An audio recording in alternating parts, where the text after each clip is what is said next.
Assalamualaikum warahmatullahi wabarakatuh. Alhamdulillahirabbil alamin wa bihi nasta'in wa ala umuri dunya waddin. Assalatu wassalamu ala asyrafil anbiya'i wal mursalin wa ala alihi wa sahbihi ajma'in.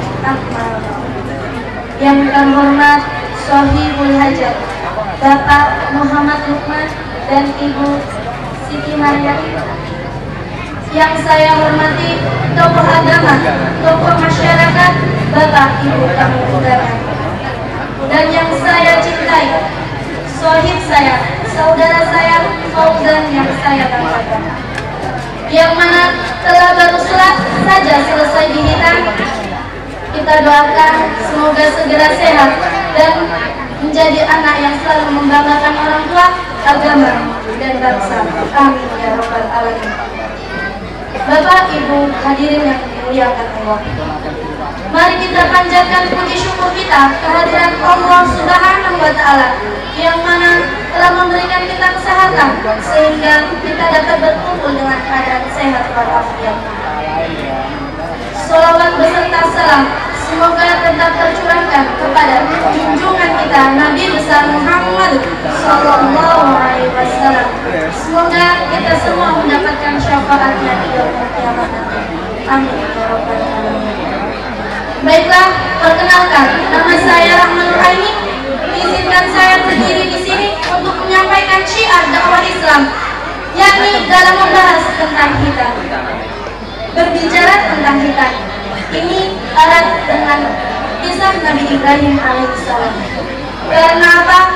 Karena Nabi Ibrahim alaihissalam adalah orang yang pertama kali dihitan. Saat itu kira-kira usianya 80 tahun. Kalau di sini usia segitu kayak siapa ya?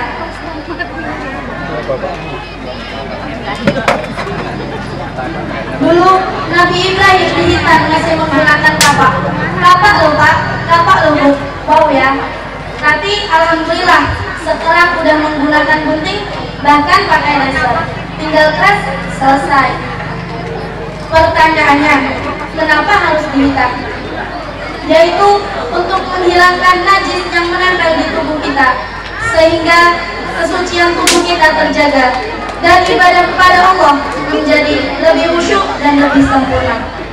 Bapak Ibu hadirin rahimahullah, Rasulullah Shallallahu Alaihi Wasallam bersabda, qala Rasulullah Shallallahu Alaihi Wasallam, idza matal insanu inqata'a anhu amaluhu illa min thalathatin, illa min shadaqatin jariyatin aw ilmin yuntafa'u bihi aw waladin shalihin yad'u lahu. Rawahu Muslim. Rasulullah Shallallahu Alaihi Wasallam bersabda, apabila anak Adam itu mati atau meninggal, maka terputuslah amalnya kecuali 3 perkara. Yang pertama, sedekah jariyah. Yang kedua, amal yang bermanfaat. Yang ketiga, anak soleh yang mendoakannya. Hadis riwayat Muslim. Kembali ke kisah Nabi Ibrahim alaihissalam. Suatu ketika Nabi Ibrahim menyadari bahwa umurnya telah 80 tahun, namun belum juga dikaruniai anak. Nabi Ibrahim selalu berdoa, Rabbi habli minas shalihin, Rabbi habli minas shalihin, Rabbi habli minas shalihin.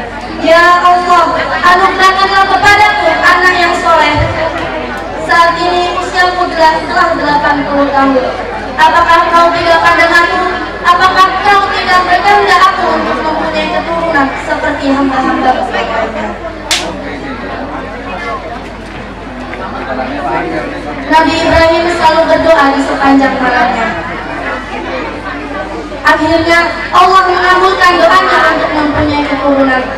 Namun tidak sampai di situ, Nabi Ibrahim mendapatkan cobaan dari Allah Subhanahu wa Ta'ala. Baru saja Siti Hajar melahirkan anak yang bernama Ismail, Nabi Ibrahim diperintahkan oleh Allah untuk meninggalkan keluarganya di padang pasir yang gersang tanpa ada kehidupan sama sekali. Nabi Ibrahim diperintahkan untuk bertaubat selama 13 tahun. Setelah 13 tahun, Nabi Ibrahim menemui Ismail yang saat itu perawakannya telah gagal saja. Tapi tidak sampai di situ saja, Nabi Ibrahim diuji oleh Allah Subhanahu wa Ta'ala untuk menyembelih anaknya. Suatu malam ketika Nabi Ibrahim sedang terlelap tidur, Allah memerintahkan, "Wahai Ibrahim, ini perintahku, sembelihlah anakmu." Nabi Ibrahim pun terbangun dari tidurnya. "Ya Rob, apakah yang aku alami ini adalah mimpi atau benar perintahmu?" Setiap malam Nabi Ibrahim terbangun dan selalu bermimpi. Pada malam kedua, Nabi Ibrahim kembali bermimpi. "Wahai Ibrahim, kuperintahkan kau untuk menemui anakmu." Nabi Ibrahim pun terbangun dari tidurnya seraya berkata, "Ya Rob, apakah memang ini perintahmu?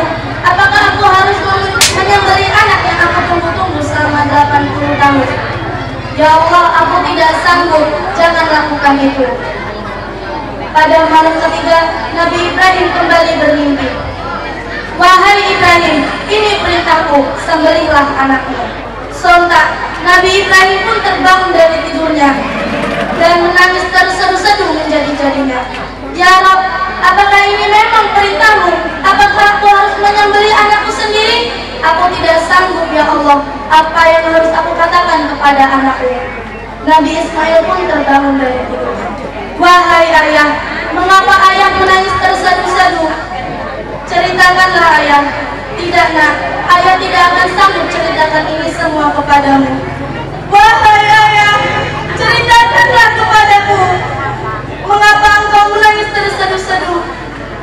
Nabi Ibrahim pun menjawab, "Ayah diperintahkan oleh Allah untuk menyembelihmu nak." "Lakukanlah ayah, lakukanlah kalau memang ini perintah dari Allah. Ceritakanlah ayah." Begitulah cerita Nabi Ibrahim alaihissalam yang menyembelih anaknya pada suatu dan digantikan dengan domba pada saat itu. Apa tujuannya? Janganlah sampai kamu mencintai dunia dan melupakan Allah. Yang maksudnya, kita tidak boleh mencintai yang berlebihan kepada yang menciptakan dan meninggalkan yang menciptakan. Padahal suatu saat nanti yang diciptakan akan musnah ketika yang menciptakan akan berkehendak. Hadirin rahimahullah. Kembali ke hadis yang saya baca tadi, "Idza matal insanu in qata'a anhu amaluhu illa min tadi, illa min shadaqatin jariyah," yaitu sedekah jariyah yang pahalanya akan terus mengalir tanpa putus-putus. Contohnya infak sedekah. Yang kedua, sedekah untuk pondok. Maaf Pak Bu, ini promosi sedikit. Saya nyantri di Pondok Pesantren Modern Manfaatun Hasanah berlokasi di Sumber Harta, Madiun Baru, dekat Indomaret. Kalau ingin mengetahui langsung, datang langsung ke pondok pesantren tersebut. Oke, skip promosinya. Yang kedua, al-ilmu yutafa'u bihi, yaitu ilmu yang bermanfaat.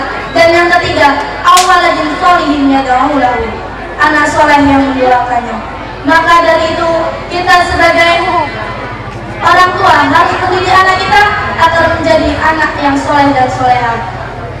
Suatu ketika kita meninggal, maka anak kita yang mendoakan. Kita di dalam sana hanya sendiri, tanpa harta, sanak maupun saudara.